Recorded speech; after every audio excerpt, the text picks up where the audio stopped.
Hey, folks, I wanted to take a moment to welcome Dixon's Fixins to the Talking About Food family. As a private chef, I know how much time you spend in grocery stores, and we've all heard the saying, time is money. That's why at Dixon's Fixins, they deliver all your beef, chicken, pork, and seafood needs at prices that fit the average family's budget.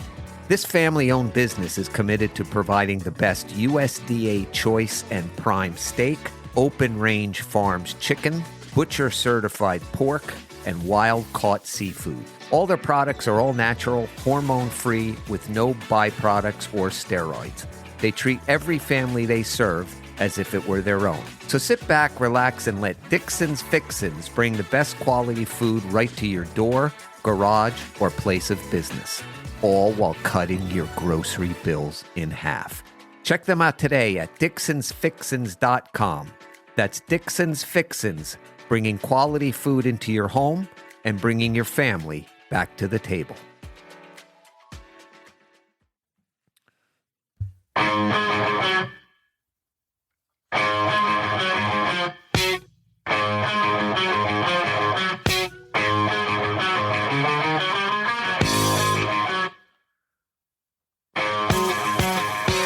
Hello, Grand Strand. This is Richard Florzak, the private chef to the stars, and welcome back to Talking About Food. Remember, it's the only food commentary show on the Grand Strand. We talk about restaurants, food trucks, festivals, farmers markets.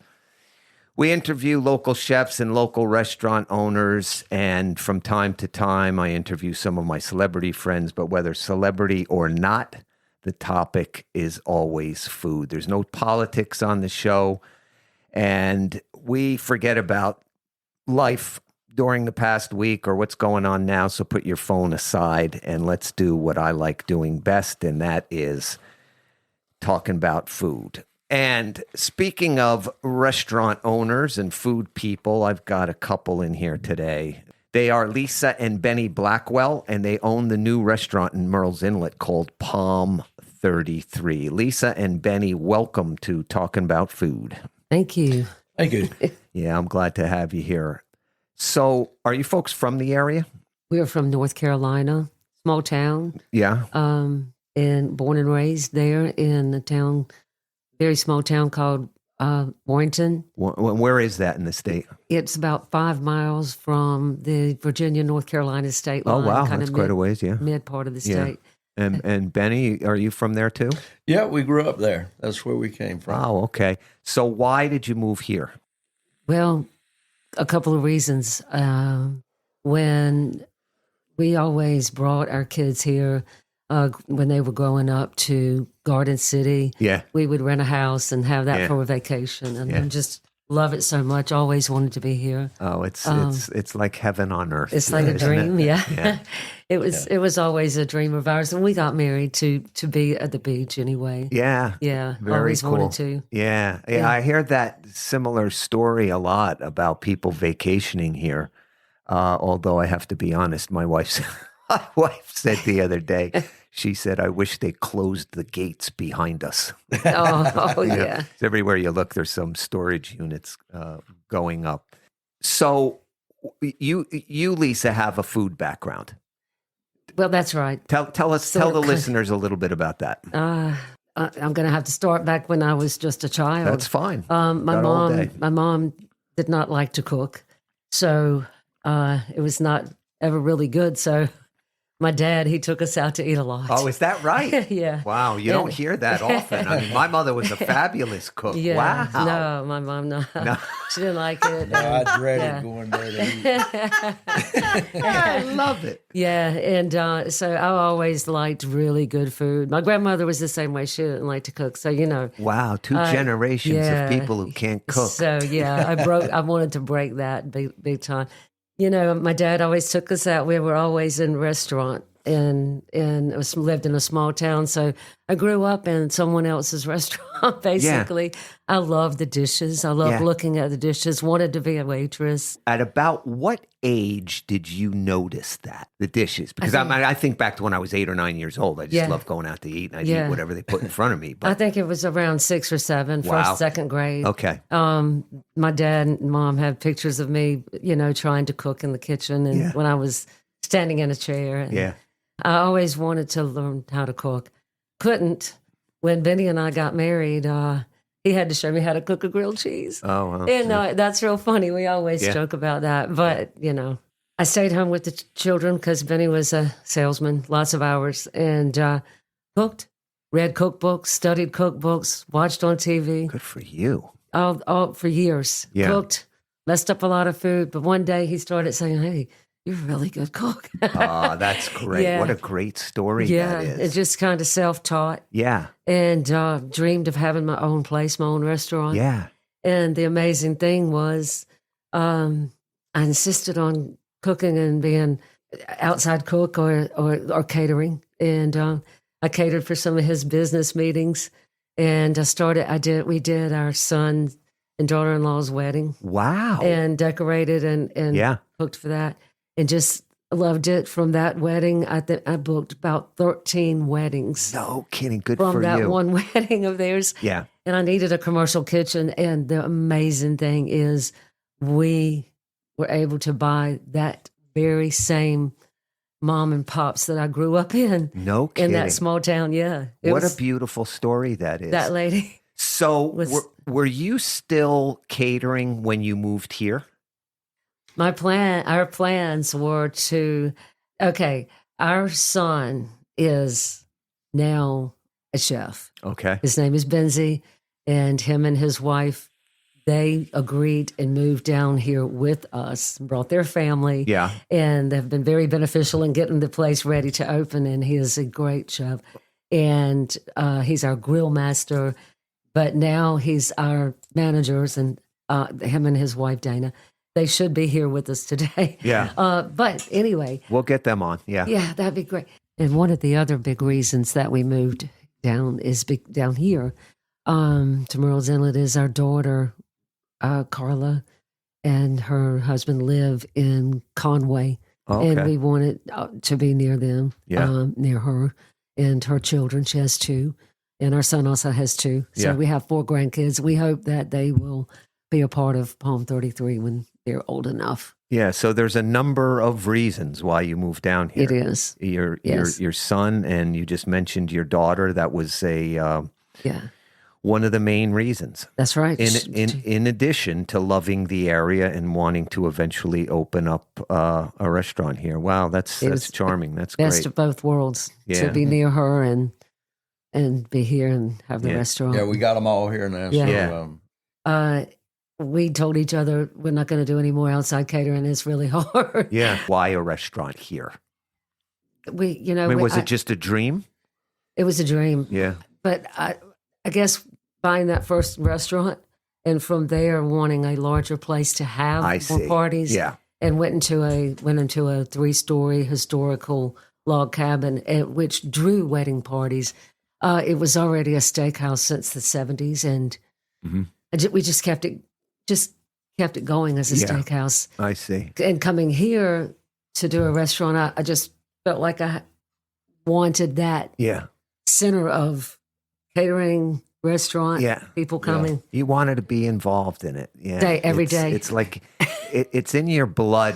Whether you were raised that way or not, when you get into a restaurant, I'll speak for myself, even if it beats you up, there's something about it. Now, I did a little bit of research on both of you before you came in, and I was looking for some background on Benny, and I went on to Facebook, and there's a number of Benny Blackwells, but I clicked on this one, and I saw this post up saying, I wonder if this is the Benny who's coming in.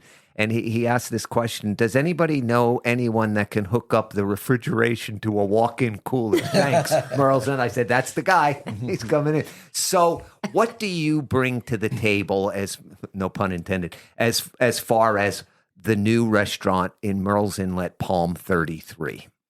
I guess I'm kind of handyman, but we've always decorated our house nautical and that kind of theme. And so we just wanted to, I guess I'm kind of the guy that just puts it together, and I let Benji and Dana and Lisa kind of run it. So yeah. But how long did it take you to actually open the restaurant? Well, we bought the property, 2.5 years ago, 3 years ago. 3 years ago. And we worked on it for about 2.5 years. And what were some of the jobs you did? I'm a kind of construction guy. Yeah. So, wow. Yeah. Well, you tearing up stuff, putting stuff back together. Yeah. Well, you're worth your weight in gold in a situation like this. I pulled off of your website. I love this.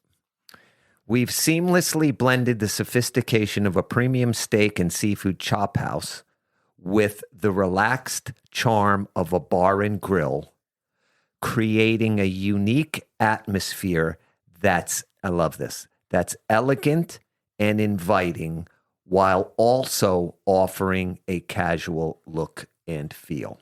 Now, the reason why this jumped out at me, I've had a number of high-end fine dining chefs on the show, and they both have the same difficulty. And I knew this would be a good question for them, and that is that how do they deal with the fact that a lot of people feel intimidated by walking into an elegant restaurant?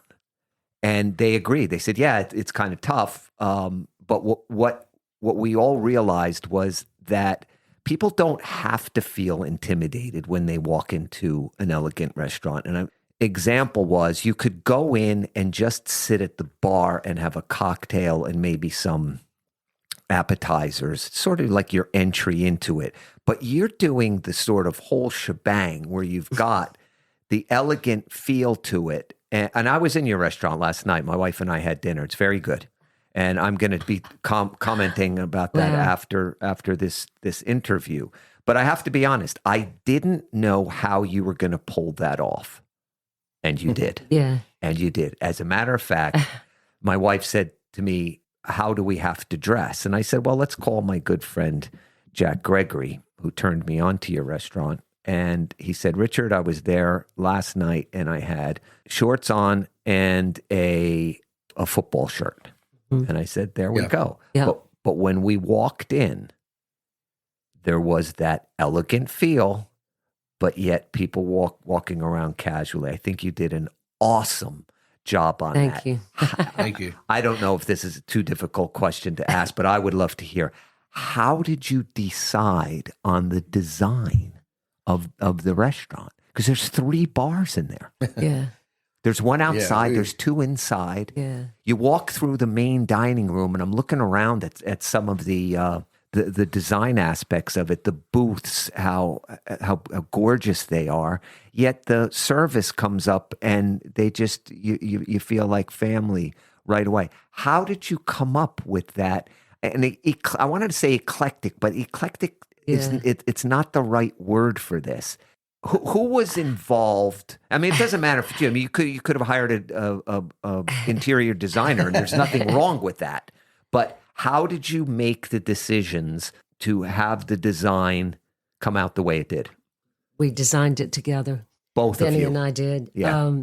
But the thing is, when we first we lived at a lake in North Carolina, we named our house the Black Whale, because we're the Blackwells. Yeah. And we knew if we ever got that coastal restaurant, we would name it the Black Whale. Yeah. So after we bought it, and the first time we were able to walk around inside by ourselves, we both told each other, this is not the Black Whale. We very much like, the Miami Key West look. You see part of that while you're in there, but that's not all you see, because frankly, that doesn't blow my skirt up. The Miami kind of feel. I think Key it West. gets to be Key West is Key a West. better way Key of West, explaining yes, that. sir. Doesn't necessarily, because it usually conjures up an image of whatever type of food. You see that, but it's not overbearing. Go ahead. Right. Go ahead. So I read a lot about Ernest Hemingway. Yeah. That he lived in Key West for a time. Yeah. and he had a favorite restaurant there. Can't remember the name of it, but the booths that you see there are 1940 style replicas of the booths that he sat in. Yeah. Then he had got them custom made. Wow. So that was one of the things that you, Benny, brought to the table. Yeah, I think we feed off each other very well. Obviously, Lisa's a great visionary with stuff, how things supposed to put together, and I think we complement each other well, and that's what we wanted to do. We wanted it a place where we wanted to be, where we wanted to come to. Yeah. But we wanted to go out and have a nice dinner in a casual atmosphere with and look really nice. We pretty much put it together like somewhere we would like to be, and hopefully we can convey it to other people to where they can have a fine dining experience in a relaxed atmosphere with the elegant feel also. We pretty much went through the whole building. Our son and daughter-in-law, Benz and Dana, they did most of the work in the building, but we kind of sit back and say, well, this needs to be this, and this needs to look like this. So we've always been good with each other doing that, designing the buildings, and this is our 4th restaurant we've opened. So I hope everybody likes it. I mean, we put a lot of time and work into it to try to make it feel like we want you to feel comfortable in the restaurant. We don't want you to have to come in on coat and tie. We don't want you to have to come in feeling like you got to dress up. You can wear your shorts and flip-flops in there. Or either you can come in and dress nice, So it's different areas. And I can vouch for it. You succeeded. So you have that Key West feel. You also have the vintage booths that you had made. What else visually? When we bought it, there was a large bar right there in the center, right in front of the fireplace. I wanted to make that a focal point. That's the word I was looking for. But anyway, make that the focal point, and kind of tried to decorate on that level on right there on the fireplace, kind of marsh look too. I wanted to incorporate that into, so it's kind of like you said, eclectic mixture. And the only reason why I hesitate to eclectic because it usually conjures up this sort of bohemian look, and that's not the way it is. Not the way it is at all. As a matter of fact, I had to use the restroom, and I came out and I talked to my wife. I said, even the restroom looks classy, well appointed, Okay, so thank you. Obviously, beautiful place. Let's move towards the menu. Happens to be very important when you're owning a restaurant. How did you come up with the menu? Did you come up with it, or did you hire a chef to come up with it? How did that come about? Together as a family, our whole family, our daughter lives in Conway. I mean, we all have kept that small menu. And our son and daughter-in-law, son-in-law, Benny and I together decided we could have a 3-page menu. Many people have come in already and said, when are you going to add to your menu? What's up with this small menu? We've got 11 entrees, and that's it. If I can interrupt for a second, and I was glad that you said that, because I like a small limited menu. And one of the things that has always stuck in my head all the way back to culinary school, the chef instructor told us, if you can do 10 dishes really well, you can open a restaurant. That's right. And I'll never forget, there was this place in LA that opened many, many years ago. It was very popular. It was called Chin Chin. And a bunch of them opened around the city. And it was an Asian restaurant, high energy place. And they had a limited menu. When I went in there for the first time, I thought to myself, this is so cool. They have taken what is normally, you go into a traditional Chinese restaurant, there's like 3 pages of food. You don't know what to order. There's 450 items you can choose from. What Chin Chin did was they took the most popular items from Chinese menus, and that's what they did. And that's what it seems like you've done in your restaurant. How do you feel about that? If people, I don't know how many have approached you about when you adding to this. Do you feel like eventually you're going to extend the menu? Not that you have to. in talking to our customers, I hear it daily, sometimes 2 or 3 times a day or evening when they come in. Well, are you going to add to your menu? Yes, of course we're going to add a few things, but one thing Benzie, our son, has insisted on doing is keeping it short because, Benny and I wanted to add this, that, or the other. Yeah, we're going to. And you've been open how long? We opened May 1st. So 1 month. You've been opened 1 month, and you're getting critiques from the customers. Absolutely. And, we serve, Richie. We serve everything fresh, so it's hard to. We don't bring things out of the freezer and stuff like that. I mean, it's hard to serve a whole lot of items without serving frozen foods, and we decided to go on everything fresh, and that's why the menu is shorter.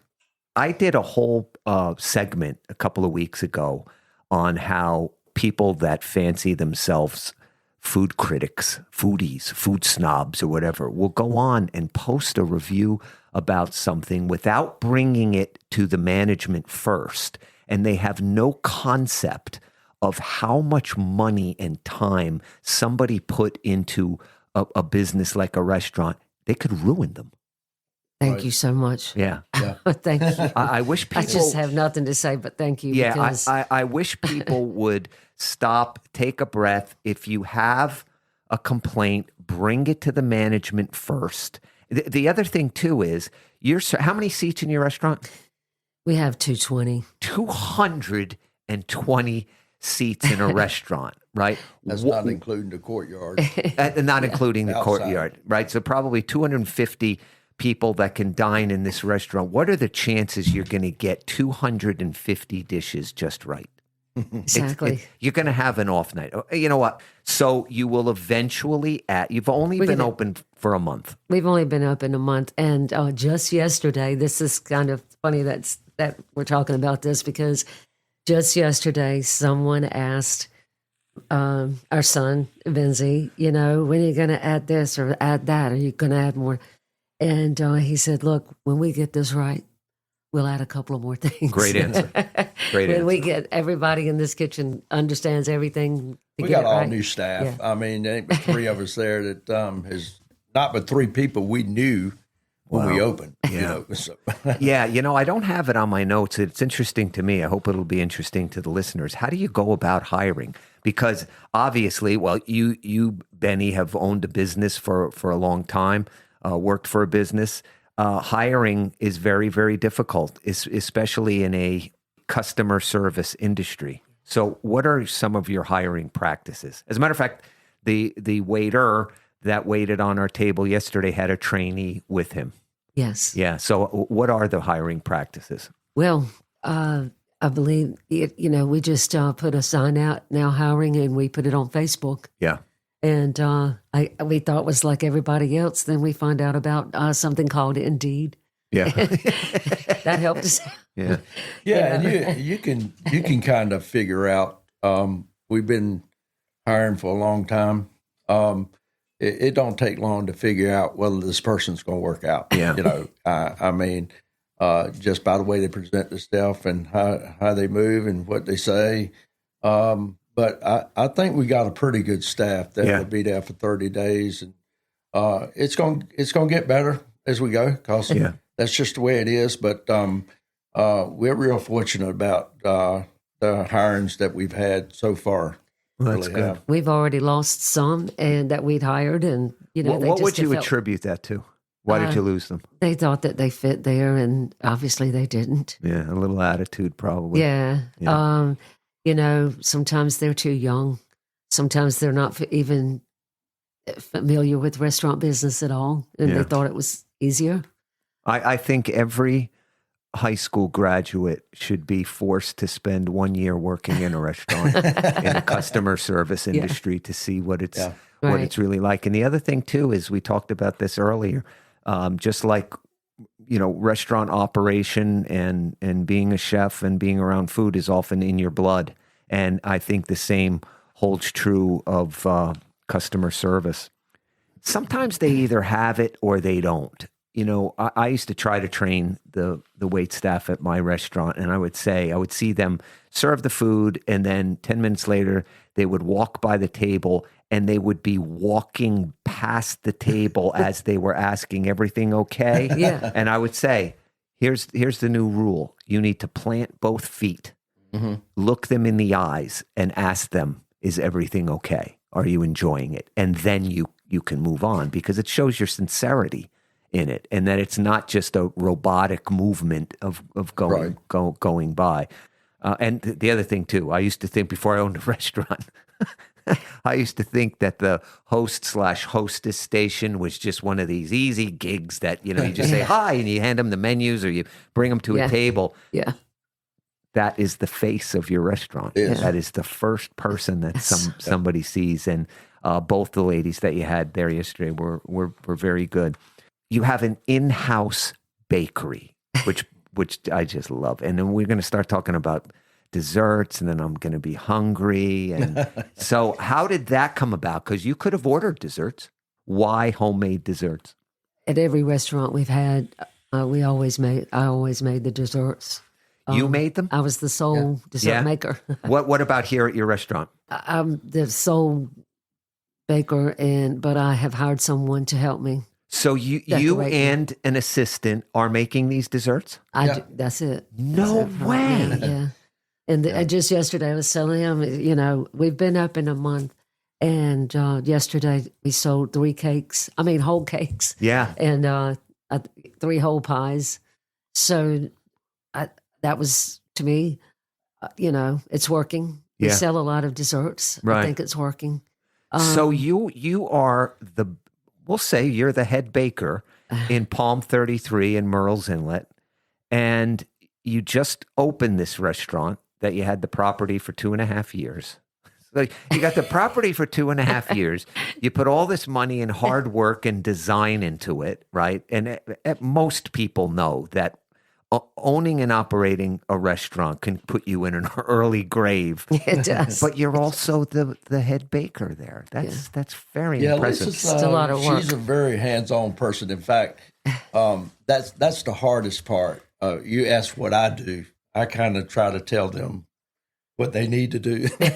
Like he knows in a way where she's always hands-on. She's does all the baking, always did it in other restaurants. And she used to not do desserts, but she's really he taught me got some amazing desserts there. She's worked on for years. And you talked her into it? He did. I did. I talked her into making the desserts because she felt like she wasn't good at making desserts. So I said, no, you got to get good at it. You're good at it, all the other foods. So we have a story. So he likes brownies. Yeah. And he's like, make some brownies. Why don't you just make some brownies from scratch and put them in the restaurant? That was at another, back years ago. And I was like, no, I can't make brownies. Good.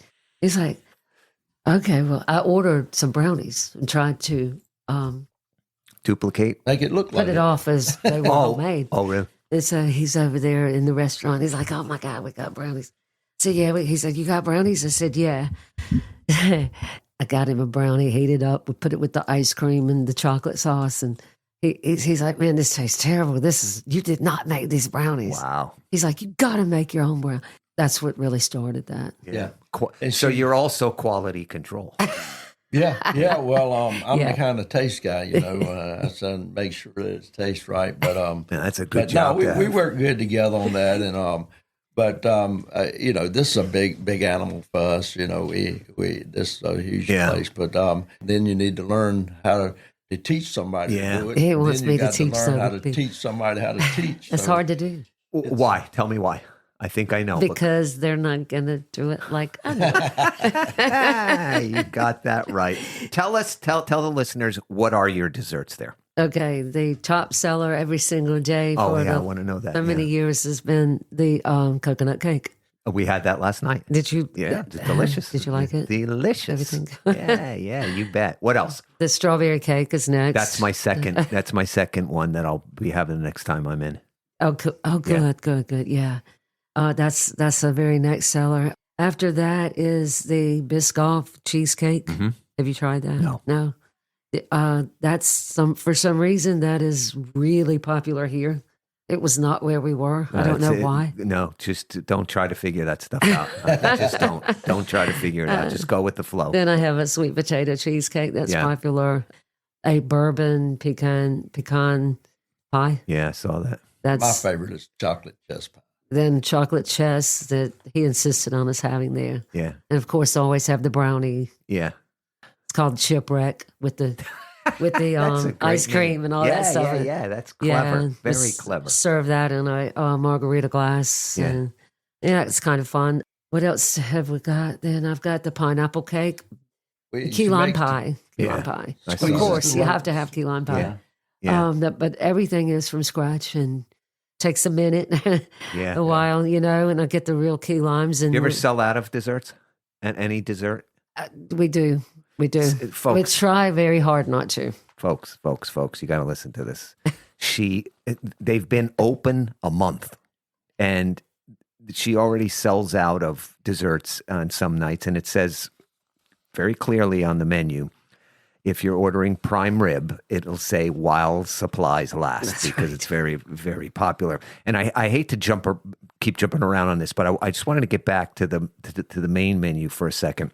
You use charcoal when grilling your steaks. Yes. And as soon as I saw that, hadn't tasted it, hadn't seen it, hadn't talked to anybody about it, but I thought to myself, wow, thank God.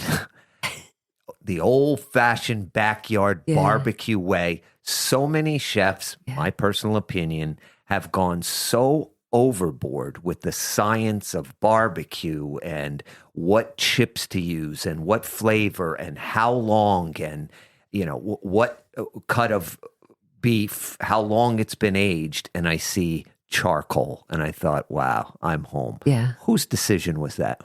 When we opened up a restaurant, the last restaurant we had, it was a 3-story log cabin, and they had always cooked with charcoal. So, they had a pit in there, and so we hadn't ever cooked on charcoal. So we said, let's give it a shot. Let's just do charcoal. So the pit was already there, and my son Benzie, he's a grill master. He always works it out. So then we started doing charcoal, and one thing that made it easier for us, the foods and what we do, and is we brought the same model from where we were at in North Carolina, and we decided here we're gonna cook charcoal like we did in North Carolina. So really we don't have any new things we're cooking. We're cooking it all the same. So, so charcoal, we always felt like that was the best blend for a steak, and cook fish and steaks on the charcoal. The charcoal, that is fantastic. You're also dog friendly. Yeah, which was a big selling point for my wife. Yeah, we're big dog people. So you could come to the outside area, listen to music, have some drinks, have some food, and have your dog there with you. That's right. You can't Bring ask for more than that. Can people come in and just eat at the bar? Yes. Sure. Yes. Yeah, we got 3 bars there, and we tried to make each bar different. The first bar is number 3 bar, bar 3 we call it. I got all my Dale Earnhardt memorabilia in there, and that kind of bar, and that's kind of just a fun bar. Yeah. And then we wanted to go in the back bar. We didn't put any TVs back there. We didn't do any of that stuff. We wanted that maybe to be somewhere if you wanted a, kind of a couple sitting back there, romantic evening. Great idea. Whatever. Yeah. That's for people that probably been married less than 5 years. Yeah. The bar up front, the Dale Earnhardt bar, you've been married 40 years, you want to watch the game. Yeah. But and then I'm just playing when I say that. But and then the outside bar, that's just going to be a fun thing for college game day, and we're going to do some more things in the outside area as far as we got some ideas in mind for the outside area. You have live music there already. Live music, yeah. We're going to do even more live music as days come. Yeah, well, that is terrific.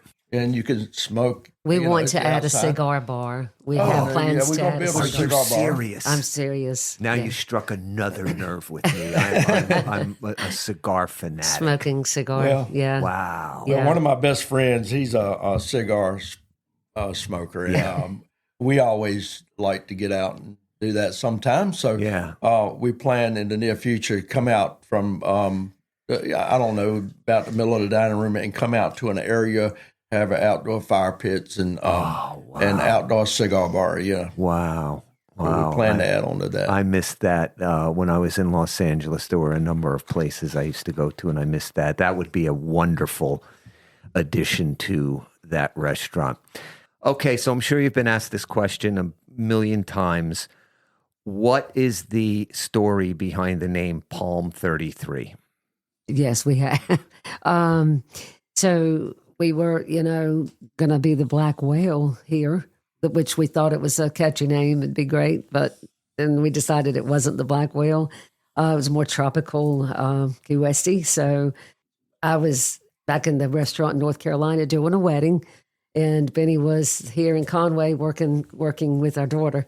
And so he calls me and says, hey, I talked to the guy that we bought the restaurant from. He said, he called me. He said, Benny, did you know that there are 33 palm trees on the whole property? Wow. And he said, no, I got to call Lisa. So he called me up and said, hey, it's 33 palm trees on the property. Did you know that? Because we like palm trees. Yeah. And I was like, oh, no. The next day, Palm 33 popped in my head. I called him. I said, hey, do you like that? He That's said, that beautiful. works. Yeah. Are you aware of Psalm 33? Yes, yes, Joyous. yes. Right? It's awesome. It works. It works either way, but that's a terrific story. Okay, folks, I've been talking to Lisa and Benny Blackwell. They are the owners of Palm 33 in Murrells Inlet. I was there last night. I'm going to be doing a commentary after our interview is done, but this place shouldn't be missed. There's a lot that went into this place. It's not just, as a handful of guests have said, simple menu that needs to be extended. No, they got the best of the best on that menu, and any extension that they do, I'm sure, will just make that place a lot better. You've got Lisa, who is the co-owner, and also the head baker there, and does fantastic desserts. Don't let this one slip by you, folks. They are Palm 33, and they're located at 4494 US 17 Business in Murrells Inlet. Lisa and Benny Blackwell, what a charming couple who have put their heart and soul into this restaurant. Thank you so much. It's my pleasure. Thank you. Our Thank you, pleasure. Richard. For coming in. Thank you so much. Thank you. And when we get back, I'm going to talk a little bit on my own about my experience at Palm 33 in Murrells Inlet.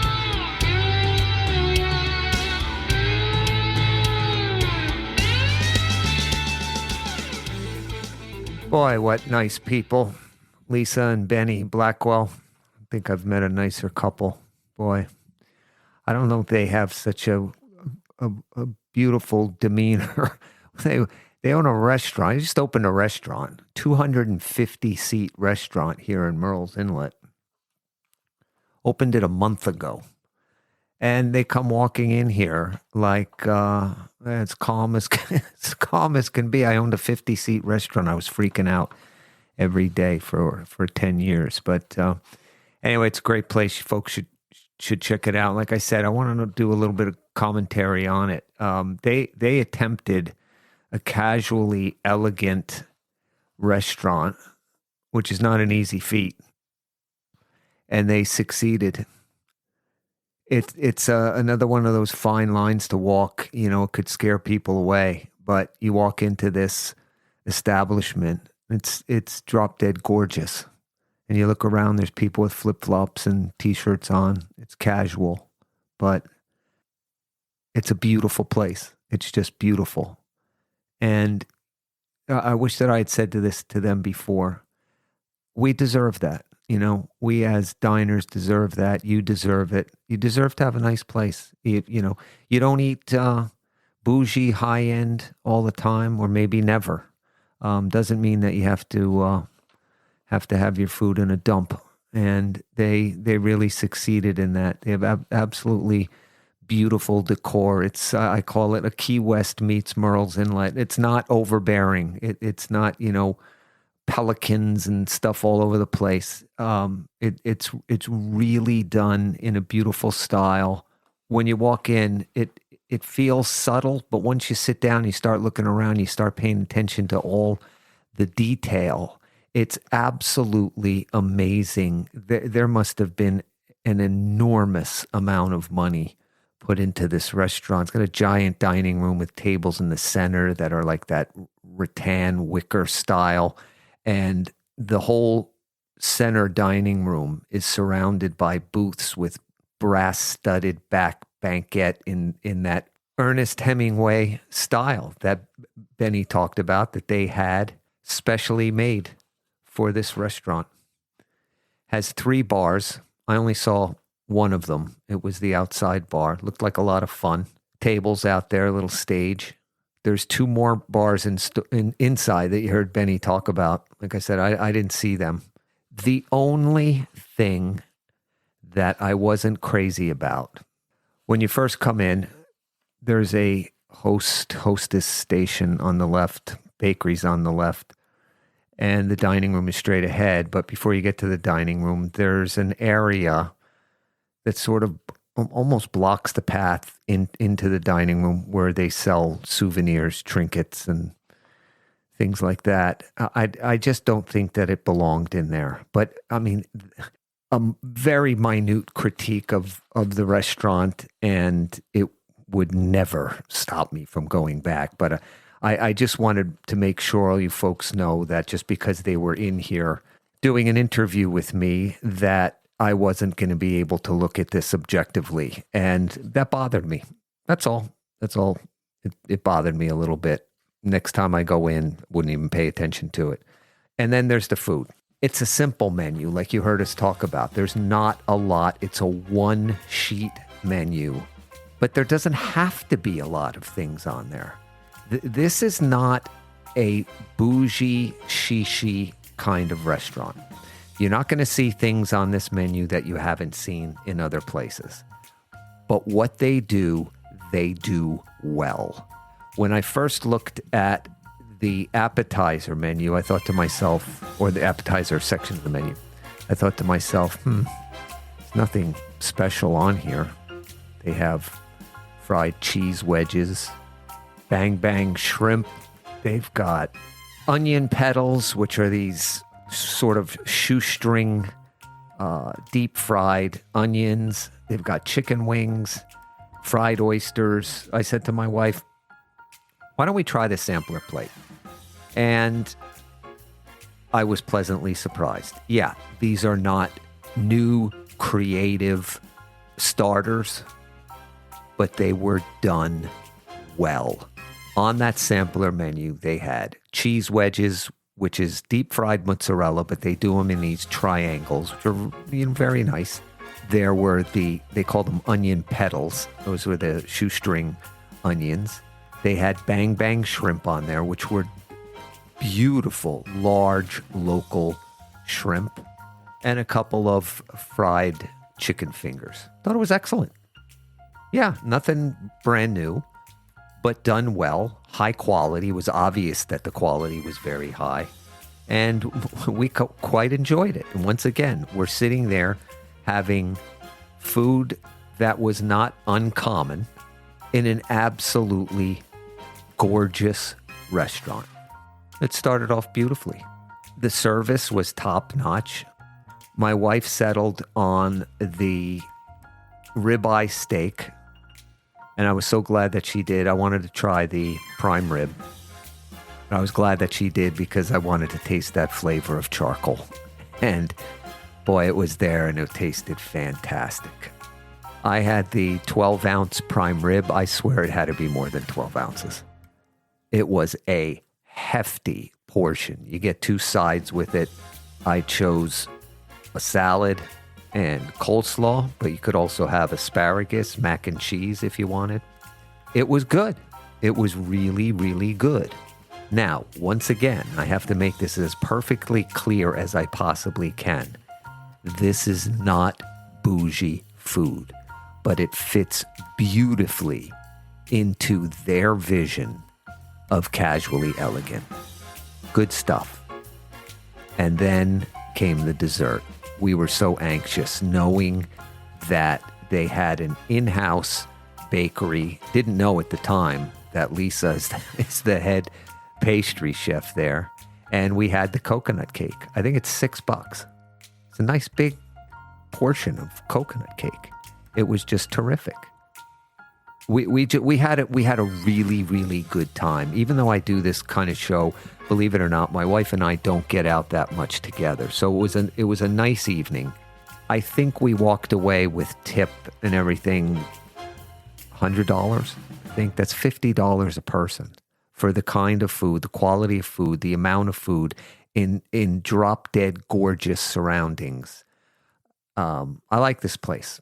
I'm glad we went. I'm glad that we had Lisa and Benny on the show today. And they have a great website too. I'm a stickler for that. I look up a place and they don't have a website. They send me to the Facebook page. I'm not going. I'm just not going to go. I like to see what they have. I like to see pictures. This is very simple, easy to navigate website.